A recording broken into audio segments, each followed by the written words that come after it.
ሰላም በዚህ ቪዲዮ ደግሞ የምናየው እንግዲህ chapter 3 theoretical perspective of international political economy በኢንተርናሽናል ፖለቲካል ኢኮኖሚ የተለያየ ቲዮሪዎች አሉ ወይም የተለያየ እይታዎች አሉ እነሱን የምናይ ይሆናል ማለት ነው። There are three major theoretical or often ideological perspective regarding the nature and functioning of international political economy እንግዲህ ስለ ኢንተርናሽናል ፖለቲካል ኢኮኖሚ ሶስት አይነት ዋና ቲዮሪቲካል ወይም አይዲያል የሆኑ አይዲዮሎጂካል የሆኑ እይታዎች አሉ ማለት ነው። እንግዲህ ስለ ኢንተርናሽናል ፖለቲካል ኢኮኖሚ ኔቸሩን ወይም ፋንክሽኒንጉን የምናይበት ማለት ነው። የመጀመሪያው ሊበራሊዝም ነው። ማርክሲዝም፣ ናሽናሊዝም ወይም መርካንታሊዝም የምንላቸው ናቸው ማለት ነው። ራይት። ስለዚህ ከመጀመሪያው ጀምረን ስናይ መርካንታሊዝም የሚለውን ስናይ መርካንታሊዝም is the oldest of the three, right? ከሶስቶች ሁሉ oldest ነው and dating back as early 6th century, perhaps even early ነው በ16ኛው ሴንቸሪ ጀምረ ስንጠቀመው የነበርነ ነው። So many scholars point to Frederick List as the intellectual father of mercantilist throughout and its thought of a response to classical economics and more specifically to the Adam Smith's liberal perspective ነው። ሶ እና ብዙ ስኮላሮች ለምሳሌ ፍሬድሪክ ሊስ ምንለው ከ1789 እስከ 1846 የኖረ ሰው ነው እና የሰውዬ መርካንታሊስት ለሚለው ቲዮሪ ምንድን ነበር? ፋዘር ነበር ማለት ነው። ሌላ ደግሞ አዳም ስሚዝ ምንለው ነው። አዳም ስሚዝ ደግሞ ሊበራል ፐርስፔክቲቭ ተከታይ ነበር። ከ1723 እስከ 1790 ነበር የኖረው። ሶ ማርክሲዝም ምንለው ማርክሲዝም ደግሞ መርካንቲሊዝም ምንለው እንግዲህ ኦልደስት ነው። ማርክሲዝም ምንለው ደግሞ ባይ ኮንትራስት ኢዝ ያንግስት ኦፍ ዘ ትሪ ነው። አሁን የቅርብ ጊዜ ነው ማርክሲዝም ምንለው ማለት ነው። ኤንድ ኢዝ አድቫንስድ ባይ ካርል ማርክስ በተባለ ሰው ነው የመጣው ማለት who also emerged as critic of classic economics። እንግዲህ ክላሲክ ኢኮኖሚክስ ምንለውን የሚቃወም ሰው ነው ማለት ነው። ክሪቲክ የማድረግ ሰው ነው። So since the mid 1980s the relevance of the three perspective has changed dramatically። እንግዲህ በ1880ዎቹ ጀምሮ እነዚህ የሶስት ፐርስፔክቲቭ ጥቅማቸው ሪሌቫንሳቸው በጣም ድራስቲካሊ ቼንጅ አድርጓል ማለት ነው። So with the end of both communism and import substitution strategies of many less developed countries, the relevance of Marxism greatly declined. እንግዲህ ኮሚኒዝም ምንለው ከወደቀ በኋላ እንዲህ ደግሞ ኢምፖርት ሰብስቲቱሽን ምንለው less developed የሆኑ ካንትሪዎች right less developed የሆኑ ካንትሪዎች ከመጡ በኋላ ምን ሆነዋል ማለት ነው። ይሄ ማርክሲዝም ምንለው ነገር ዲክላይን አድርጓል። Right, and liberalism has experienced relatively considerable growth in influence now.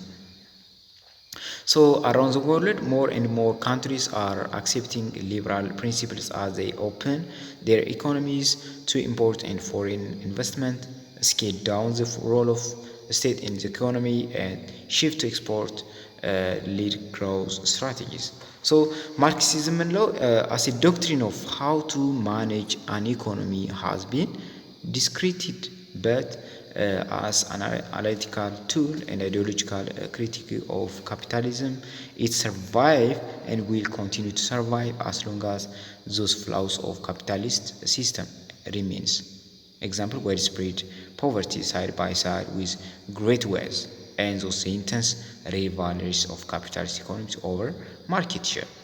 እና ይህ ምንድን ነው ማርክሲዝም ምንድን ነው? በጣም ባለሀብቶች በኖሩ ቁጥር በጣም ድሃዎች እንደሚኖሩ ነው የሚያሳየው ማለት ነው። ወይም የኢኮኖሚ ልዩነት በጣም እንደሚኖር ነው የሚያሳይ ማለት ነው። እንግዲህ ከመጀመሪያው ጀምረን በጣም በዲቴል ስናይ የመጀመሪያው መርካንታሊዝም ወይም ናሽናሊዝም እንለዋለን። ከመጀመሪያው ስነግራችሁ መርካንታሊዝም ወይም ናሽናሊዝም ነው ስቴት ከፍተኛ ኢንተርቬንሽን ማድረግ አለባት፣ ከፍተኛ የሆነ ሮል በኢኮኖሚ ማድረግ አለባት፣ በኢኮኖሚ ወይም በፖለቲካው ወይም በሶሻሉ ከፍተኛውን ተጽዕኖ ማድረግ አለባት የሚሉ ናቸው። ሶ ስናየው ኢዝ ቲዮሪቲካል ፐርስፔክቲቭ and ideology perspective which defend a strong and pervasive role of the state in the economy, both in domestic and international trade, investment and finance የሚለው እንግዲህ ዲፌንድ ስትሮንግ ኤንድ ፐርቫሲቭ ሮል ኦፍ ዘ ስቴት ነው። አገሪቱ ከፍተኛ የሆነ ምን መኖር አለባት? ተጽዕኖ ማድረግ አለባት። ራይት ስቴት ሮል ሊኖር ይገባል ነው የሚለው በዶሜስቲክ ሆነ ኢንተርናሽናል ትሬድ ላይ ራይት። ለምሳሌ በዓለም አቀፋዊ ሊሆን ይችላል። በአገር ውስጥ ከፍተኛው ኢንተርቬንሽን ሊኖራት ይገባል። ለምሳሌ ንግዱ ላይ፣ ኢንቨስትመንቱ ላይ፣ ፋይናንሱ ላይ ከፍተኛ የሆነ ጣልቃ መግባት እንዳለባት ነው የሚያሳይ። So in arena of international trade, for instance, mercantilism emphasizes the importance of balance of payment, surplus in the trade with other countries, and to this end is often promote extreme policy of autocracy to promote national economy self-efficiency. ስለዚህ ይህች ሀገር ምን መሆን አለባት ነው የሚለው ሰርፕለስ ኢን ትሬድ ሊኖራት ይገባል፣ ወይም ባላንስ ኦፍ ፔመንት ምንለው ነገር ሊኖራት ልትጠቀም ይገባል ማለት ነው። ራይት ባላንስ ኦፍ ፔመንት ሊኖራት ይገባል፣ ሰርፕለስ ኢን ትሬድ ሊኖራት ይገባል። ምክንያቱም ሰልፍ ሳፊሽንት መሆን አለባት ነው የሚለው ራሷን መቻል አለባት። ምን ለማለት ፖሊሲዋን ፕሮሞት ለማድረግ ራይት ፖሊሲዋ የተሻለ እንዲሆን ማለት ነው። ከሌሎች ሀገሮች ጋር ጥገኛ እንዳትሆን ማለት ነው። ሰልፍ ሳፊሽንስ እንድትሆን So as it developed in 21st century, mercantilism or neo-mercantilism defend even much more sophisticated intervention role of the state in the economy. እንግዲህ በ21ኛው ሴንቸሪ መርካንታሊዝም የሚለው ነገር ወይም ኒዮ ማርካንታሊዝም የሚለው ነገር አገሪቱ በጣም ኢንተርቨን ማድረግ አለባት፣ ጣልቃ መግባት አለባት፣ እጇን ማስገባት አለባት በኢኮኖሚው ነው የሚለው። ለምሳሌ the role of identifying and developing strategic and targeted industries ለምሳሌ ምን አይነት ኢንዱስትሪዎች አገር ውስጥ የሆነ ጂኦግራፊካል ኤሪያ ውስጥ ኦፕሬት ማድረግ እንዳለባት ምናምን እያንዳንዱን አስተዋጽኦ ማድረግ አለባት ማለት ነው። ግለሰቦች እንደፈለጉ የፈለጉትን ኢንዱስትሪ መትከል አይችሉም፣ እንደፈለጉት ኢኮኖሚ ማንቀሳቀስ አይችሉም ነው።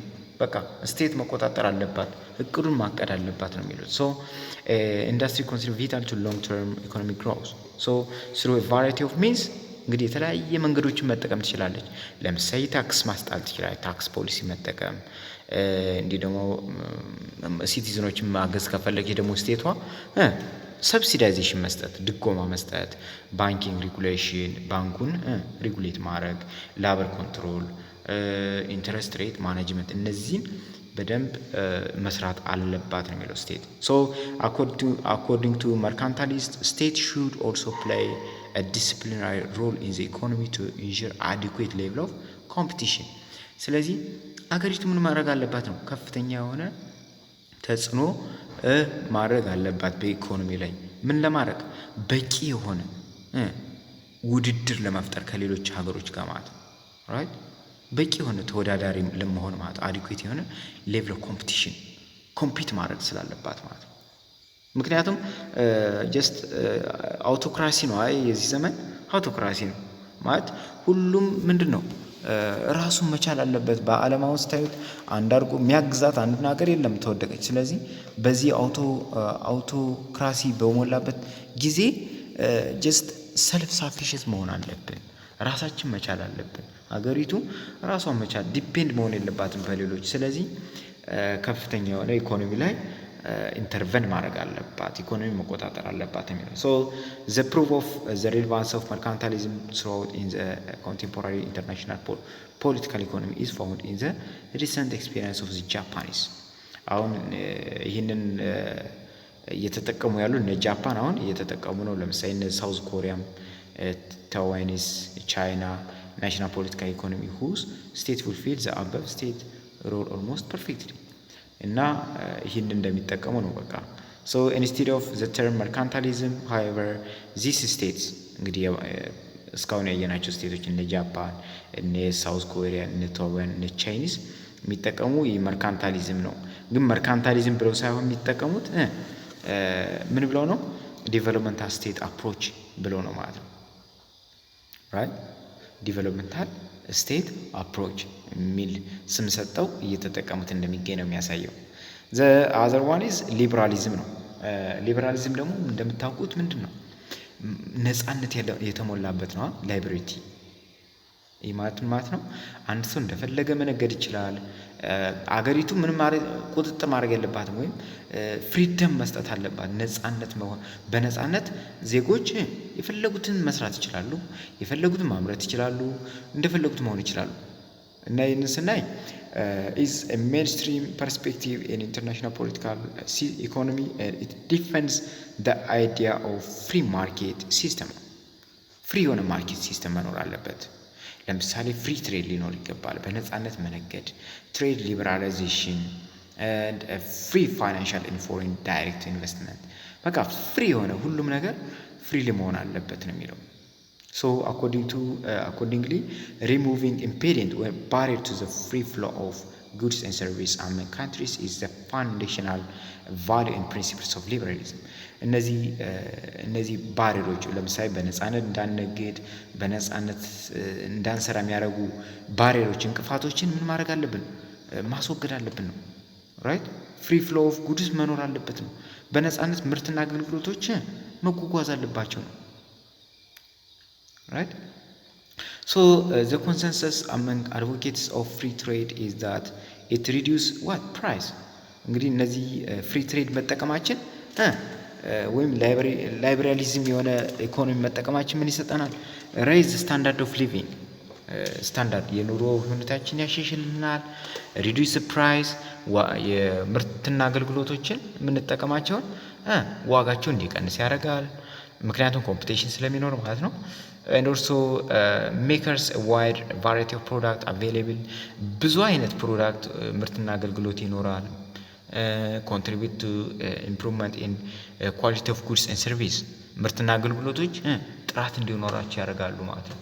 ምክንያቱም ብዙ ኢንተርፕሪነሮች በዚህ ሰዓት ይኖራሉ።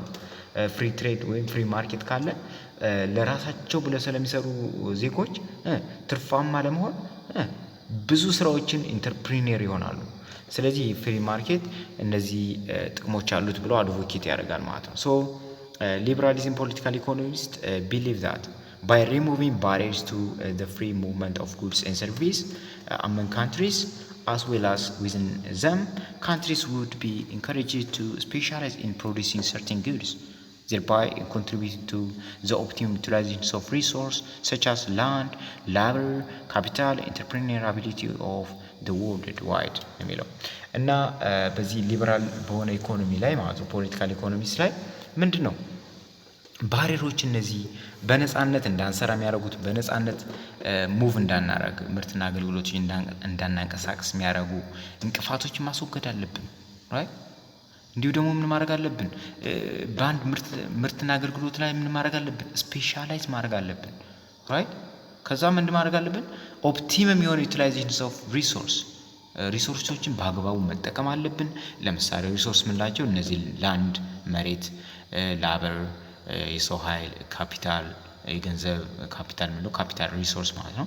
ኤንድ ኢንተርፕሬን አቢሊቲ ምንለው ወይም ማኔጀሪያል አቢሊቲ ምንላቸው እነዚህን ኦፕቲመም መጠቀም አለብን ነው የሚለው እነዚህ ብለው የሚያስቡት ማለት ነው። ሶ if countries focused on what they do best and freely trade their goods within each other, all of them would benefit.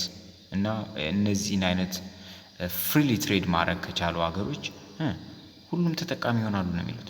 So the concept that capture this idea is also known as comparative advantage እንለዋለን። ይሄ comparative advantage እንለዋለን።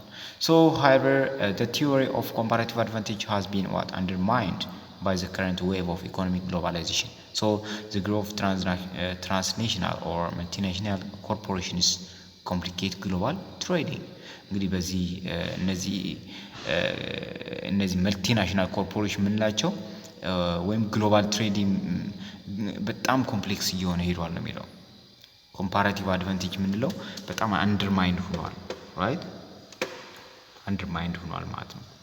ሶ ብዙም ትኩረት እንዳልተሰጠው የሚያሳየው ሶ the production of goods and service is strongly influenced by cost። እንግዲህ አንድ ምርትና አገልግሎቶች የማምረት ሁኔታ በጣም የሚወሰነው በምኑ ነው? ኮስቱ ነው። ያንን ለምሳሌ የሆነን ፕሮዳክት ለማምረት ራው ማቴሪያል ያስፈልገዋል። ያ ራው ማቴሪያል የምንገዛበት ኮስት ወጪው ማለት ነው። ሶ በወጪው ይወሰናል፣ ኢንፍሉዌንስ ይሆናል ማለት ነው።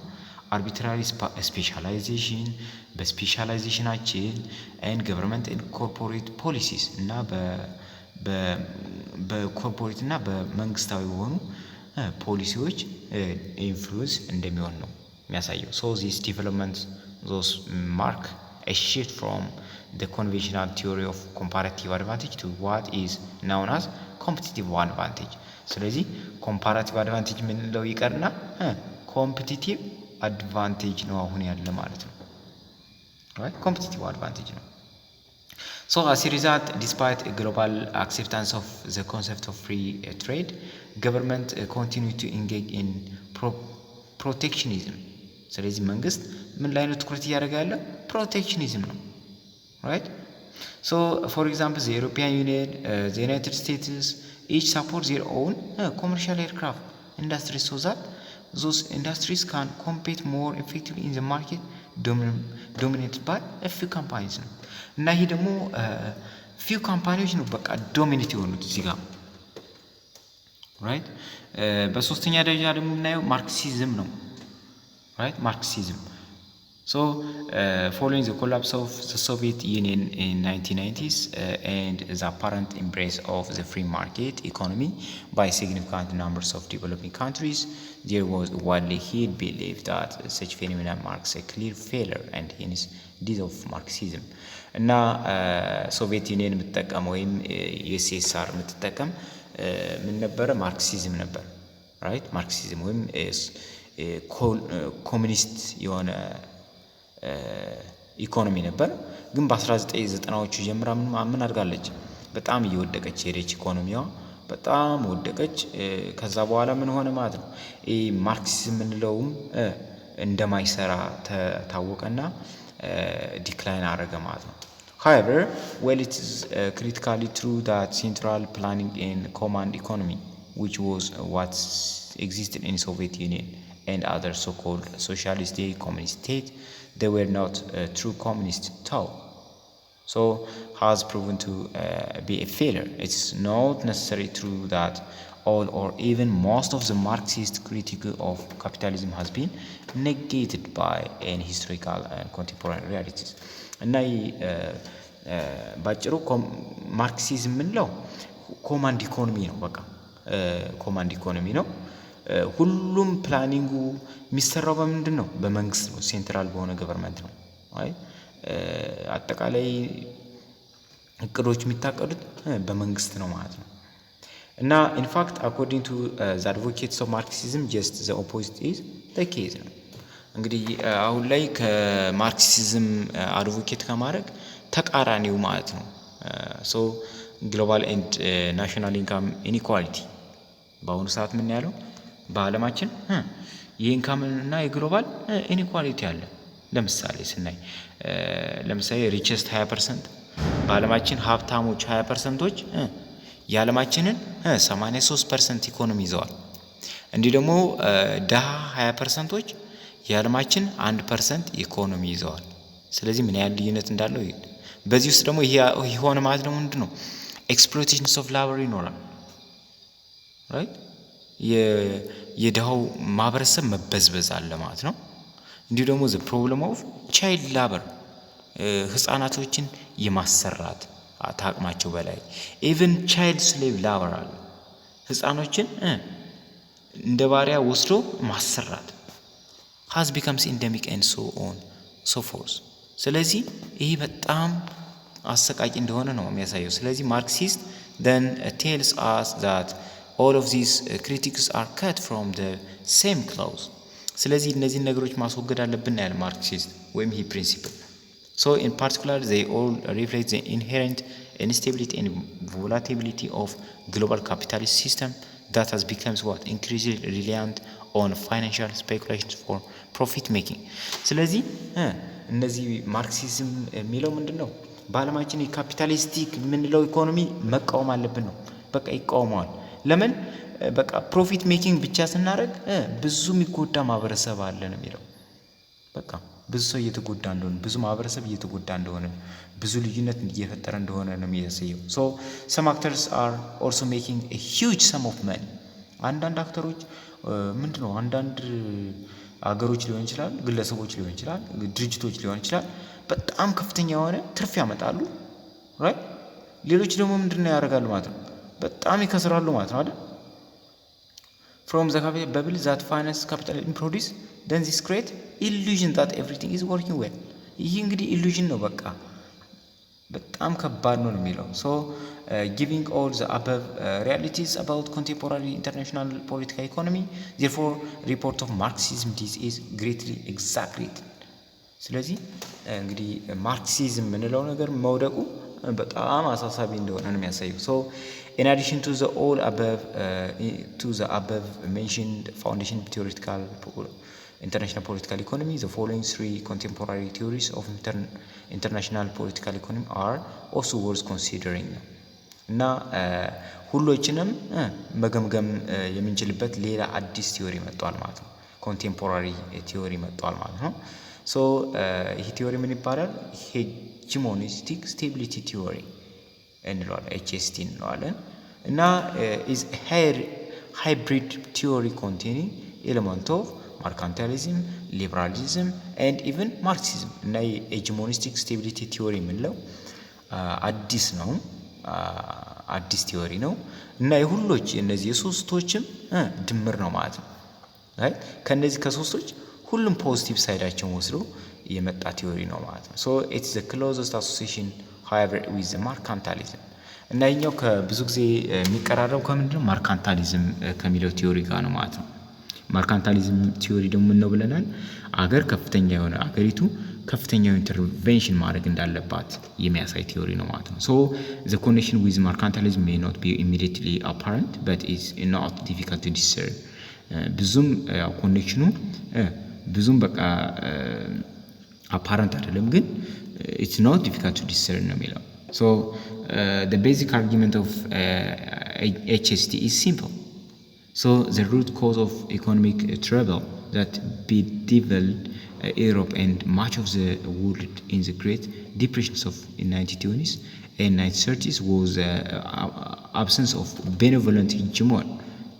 right እንግዲህ በ1920ዎቹ እና በ1930ዎቹ እነዚህ በጣም ያደጉ ኤውሮፓውያኖች በሌላው ዓለም ላይ ሲያደርጉት የነበረው ጭቆና የሚያሳይ ነው ማለት ነው። ይሄ የሚያሳየው ምንድነው?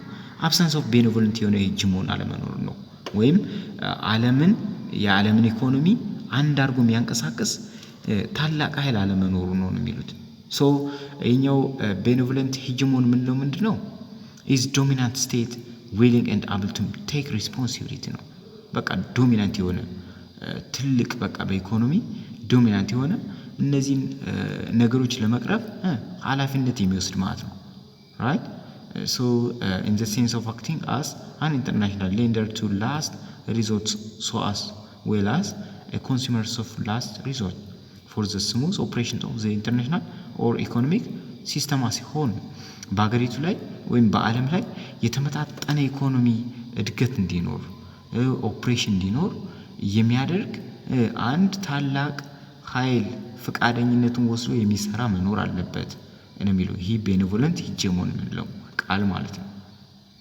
እና ይሄ መኖር አለበት ነው የሚለው ስሙዝ የሆነ ምን እንዲኖር ትራንዛክሽን እንዲኖር ማለት ነው፣ እድገት እንዲኖር። so in this regard what then happened during the Great Depression where it was the old hegemon Great Britain that older የበፊቷ የድሮዋ ማለት ነው ግሬት ብሪቴን ነበረች፣ ሄጂሞን ነበረች። had lost capacity to stabilize the international system ኢንተርናሽናል የኢኮኖሚ ሲስተሙን ማመጣጠን አልቻለችም። but በአሁኑ ግን where the new latent hegemon የሆነችው አሜሪካ ግን did not yet understand the need to take on that role or the benefit of doing so. hence global economy instability ነው እና የዓለም ኢኮኖሚ እንግዲህ ኢንስቴብል ሆኗል ነው የሚለው። so during its explanatory power to great depressions of HST has those influenced the establishment of the Bretton Woods ነው የሚለው።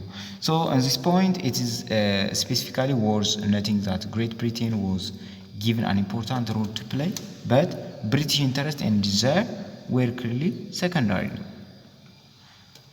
So በአሁኑ ጊዜ ዩናይትድ ስቴትስ ና ዶሚናንት was manifested። በጣም ያደገች አሁን ዶሚናንት የሆነች ሀገር ማለት አሜሪካ ነች። right so እና አሜሪካ ደግሞ ምን ብዙ ኦርጋናይዜሽኖችን አዶፕት አድርጋለች። ለምሳሌ ኢንተርናሽናል ሞኔታሪ ፈንድ ምንለው ዩናይትድ ኔሽን ምንላቸውን ሲስተሞች ቢልድ አድርጋለች ማለት ነው። ሶ the other one is structuralism ምንለው ደግሞ ሌላ ቲዮሪ አለ። structuralism የሚሉት ደግሞ is a variant of Marxist perspective and start analyze from a practical diagnosis of the specific structural problem of the international liberal capitalist economy system, whose main feature is central preference or dependency relationship between the global north and the global south, of which permanently result in unequal or trade and investment exchange. እና በዓለማችን ላይ እነዚህ ስትራክቸራሊዝም ምንላቸው መዋቅራዊ የሆነ ጭቆና እንደማለት ነው። እነዚህ ልክ እንደ ማርክሲስት ያሉ ቲዮሪዎች ናቸው። ከማርክሲስት ጋር በጣም ይቀራረባሉ ስትራክቸራሊስት ምንላቸው። እና እነዚህ የሚያወሩት ምንድነው? በጣም በግሎባል ሳውዝ እና ግሎባል ኖርዝ ላይ በጣም ልዩነት እንዳለ ወይም አንኢኳል የሆነ ኤክስቼንጅ አለ ነው የሚሉት። በቃ ግሎባል ኖርዝ ምንለው ያደጉ አገሮች ናቸው። ግሎባል ሳውዝ ምንላቸው ደግሞ ያላደጉ በማደግ ላይ ያሉ ሀገሮች ናቸው፣ ዲቨሎፒንግ ካንትሪ። እና በእነዚህ ላይ በጣም ከፍተኛ የሆነ ጋፕ አለ። ይሄ ሚኒማይዝ መሆን አለበት ነው የሚለው። በቃ ለምሳሌ ግሎባል ሳውዞች ወይም በማደግ ላይ ያሉት ጥሬ ዕቃ ነው ለአደጉ ሀገሮች የሚሸጡ እና የሚሸጡበት ጥሬ ዕቃ የሚሸጡበት ዋጋ ምንድነው? በጣም ርካሽ ነው። ግን ግሎባል ኖርዝ ምንላቸው ግን ማኑፋክቸርድ አድርገው ምርቶችን ነው ወደ ላደጉ ሀገሮች የሚሸጡ። ያኔ ደግሞ ምንድነው እነዚህ ምርቶች ደግሞ ምንድነው በጣም ውድ ናቸው። ስለዚህ አንፌር የሆነ ወይም አንኢኳል የሆነ ትሬድ አለ፣ አንኢኳል የሆነ ኢንቨስትመንት አለ፣ ወይም አንኢኳል የሆነ ኤክስቼንጅ አለ ብለው ነው የሚያምኑት ማለት ነው። ራይት ልክ ያው ማርክሲስት በሏቸው አንድ ነው፣ ኦልሞስት የተቀራረበ ነው። ሶ ዘ ፐርስፔክቲቭ ኢዝ ኦልሶ ናውን አስ ፕሪቢሽ ሲንገር ቴሲስ እንለዋለን በሌላ አባባል ማለት ነው። የተጠራው እንግዲህ ከላቲን አሜሪካ ፕሮፖነንቱ ከነዚህ ከሁለት ሰዎች በኋላ ነው ማለት ነው። እና it advocates for a new pattern of development based on industrialization via important substitution based on protectionist እና አዲስ የሆነ ምን እንደሚያስፈልግ ነው ኢምፖርት ሰብስቲቱሽን የሚባል ነገር እንደሚያስፈልግ ነው የሚናገሩት ማለት የሚጠቅሱት። ወይም እና በ1950ዎቹ ላቲን አሜሪካ ሞዴል ኦፍ spread to other countries in Asia, Africa, and domestic promotion of manufacture over agricultural other types of primary production becomes central objective in many development plans. እና በዚህ ባደጉ ሀገሮች አሁን ያላደጉ ሀገሮች በማደግ ላይ ያሉ ሀገሮች ምንድነው አግሪካልቸራል የሆነ ፕሮዳክት ነው የሚሰጡ። እነዛ ደግሞ ማኑፋክቸርድ የሆነ ፕሮዳክት ነው። እና በዚህ ጊዜ ምንድነው አንኢኳል ነው ያለው ኤክስቼንጅ አንኢኳል ነው የሚሉት። አንኢኳል ነው። ዲቨሎፕመንታል ስቴት አፕሮች ምንለው ደግሞ ሌላ ቲዮሪ አለ።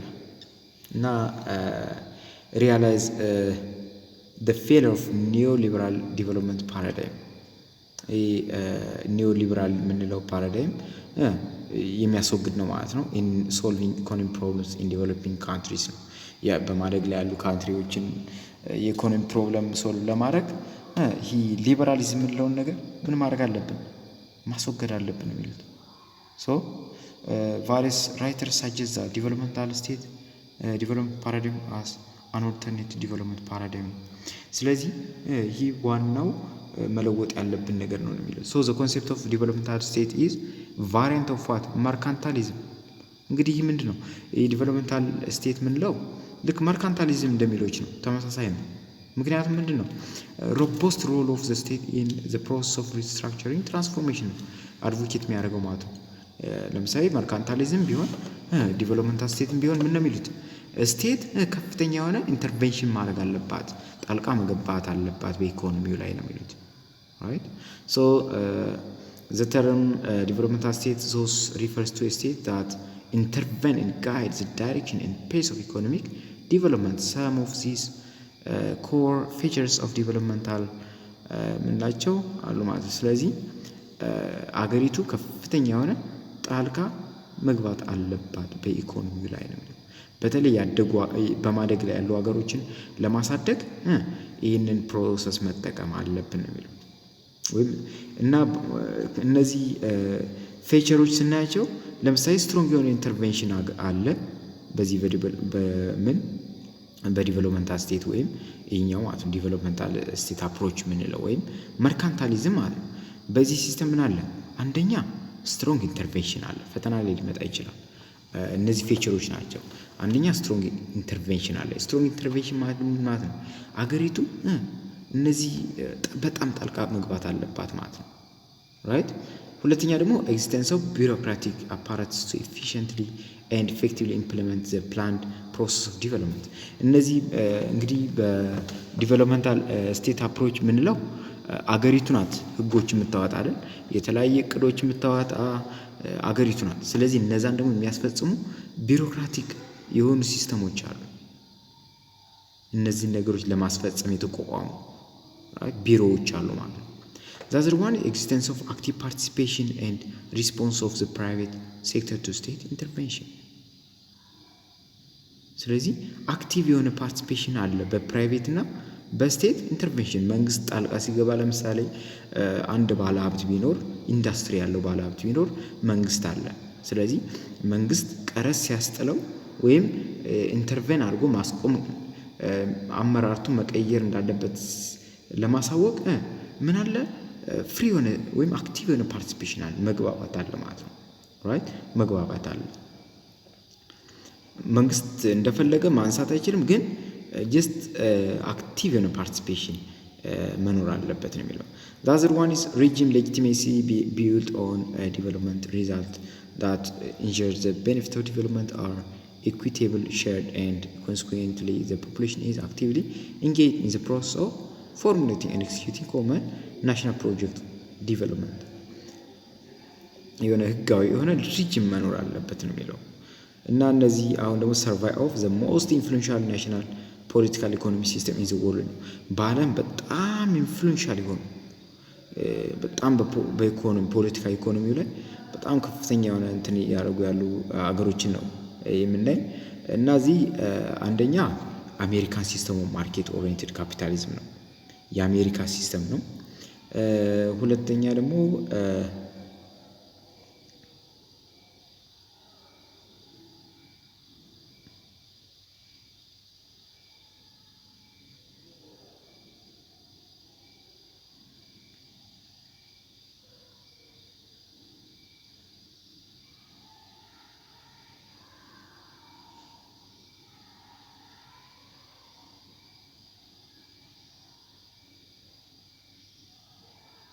እነ ጃፓኒዝ አለ።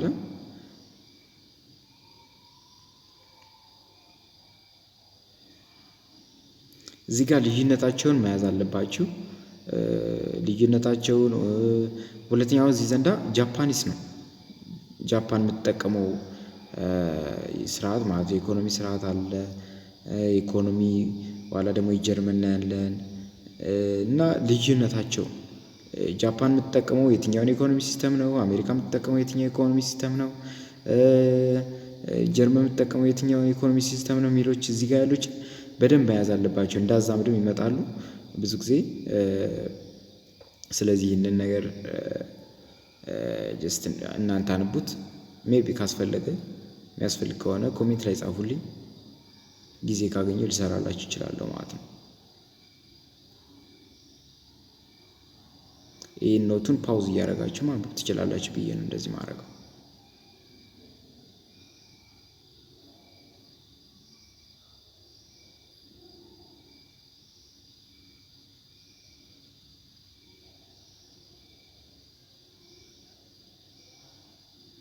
በሶስተኛ እንግዲህ ጀርመን የምትጠቀመው የኢኮኖሚ ስርዓት ነው።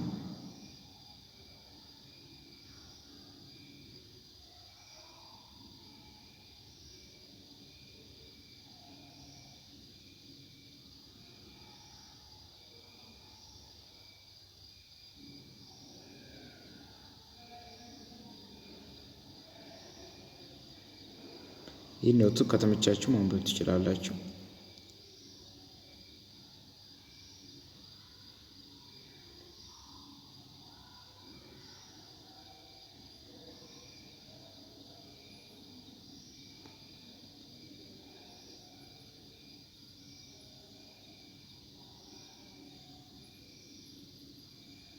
እዚህ ጋር እንግዲህ ዲፈረንሳቸውን ነው የሚያሳየው። እዚህ ዲፈረንሳቸውን በጣም መያዝ አለባቸው።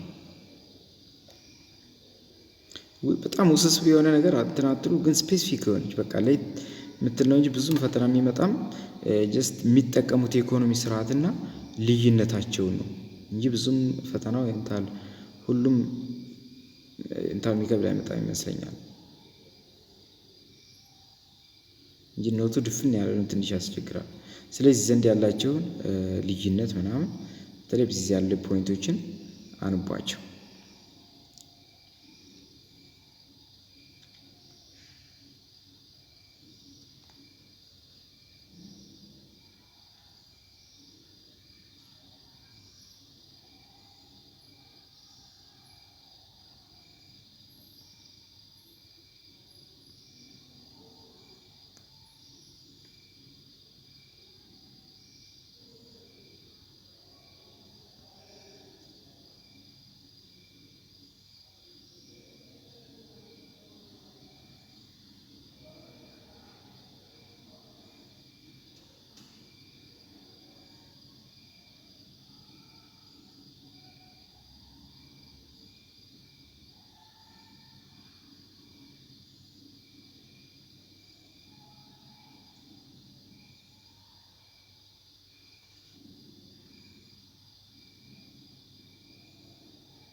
እዚህ ጋር የሚያሳየው እንግዲህ አንድን ማቴሪያል ለማምረት ወይም አንድን ነገር ለማምረት ብዙ አገሮች እንደሚያስፈልጉ ነው። ስለዚህ መልቲናሽናል ኮርፖሬሽን የምንለውን የሚያሳይ ነው ማለት ነው። እዚህ ጋር ብዙ ጊዜ አሁን ማቴሪያሎች ሲመረቱ በአንድ ሀገር ብቻ የሚመረቱ ይመስለናል፣ ግን በጣም የብዙ አገሮች ጀስት ኮንትሪቢሽን አለበት ማለት ነው አንዳንድ ፕሮዳክቶች ላይ።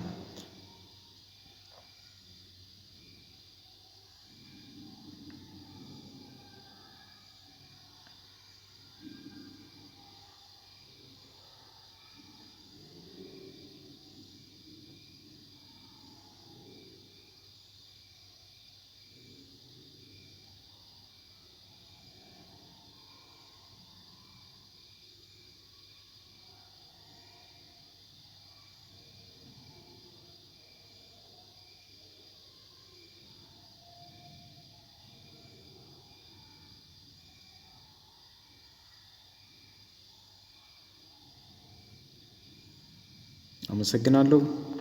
ይህን ቻናል እንግዲህ ሰብስክራይብ በማድረግ እኔን ብታግዙኝ